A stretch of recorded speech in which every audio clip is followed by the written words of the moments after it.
Mama Aisha, mke wangu. Ndio. Nimewaita hapa kwa kikao cha dharura. Ndio. Kuna tabia imejitokeza huko ndani kwetu. Na hiyo tabia sijalizika nayo. Nadhani hamjui inamaanisha nini kuhusu hii tabia imejitokeza ndani kwetu. Ni nani alioingia chumbani akachukua pesa kwenye drawer?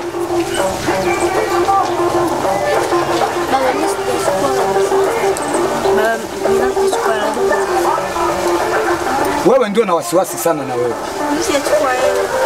Kama hujachukua hela na ile hela unachezea sana kununua vipulizo, kila ukitoka shule ni vipulizo tu. Mume wangu, hiki kichwa kimi na wasiwasi nacho. Mke wangu, tulikuwa tunaishi vizuri sana familia yetu. Ndio. Na tulikuwa tunafuraha sana mke wangu. Kweli kabisa mume wangu. Lakini tangia amefika shemeji mdogo wako, amani imetoweka. Imetoweka kabisa amani. Kwa mume wangu unamaanisha sasa Mwajuma mdogo wangu ndio akachukua pesa? Simaanishi hivyo.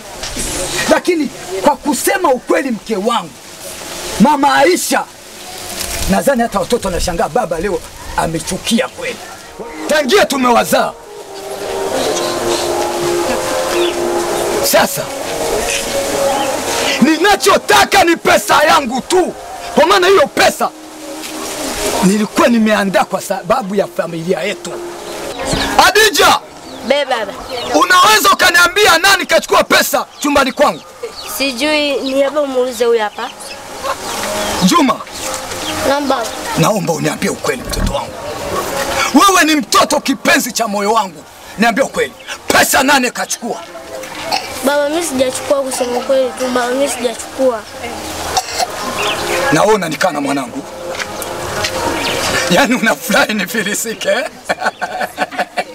Mnafurahi baba yenu afilisike, si ndio hivyo? Unanisaliti na wewe mwanangu eh? Ili nyie wote mnania kunifilisi, si ndio hivyo? Mimi baba yenu nifilisike. Hapana baba. Aisha, mwanangu mpenzi sana. Nakupenda sana kutoka ndani ya moyo. Au nifichagi kitu.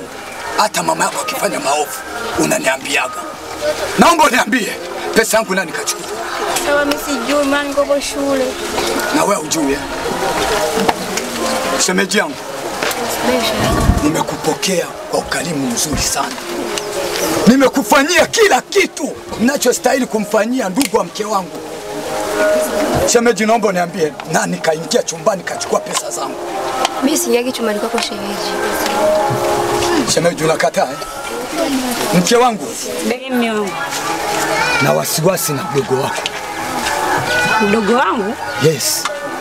Kwa maana tangia amefika huko ndani mambo yamevurugika. Kuna wasiwasi kabisa na shemeji huyu. Na ndio maana yuko kimya. Hapana mume wangu.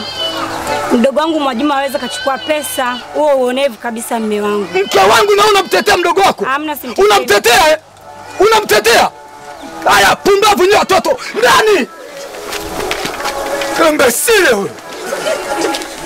Mke wangu ninachotaka, sielewi nini wala nini. Nataka pesa zangu. Wewe na mdogo wako anataka hela zangu. Mume wangu, nisamee mume wangu. Mwajuma aweza kachukua pesa. Hiyo kauli ndio sitaki kuisikia. Sitaki kuisikia. Mama yangu wewe, haki ya Mungu, mke wangu naua mtu. Nipe pesa zangu. Mimi sijachukua hela. Unanipa pesa, nipe pesa zangu. Ondoka hapa.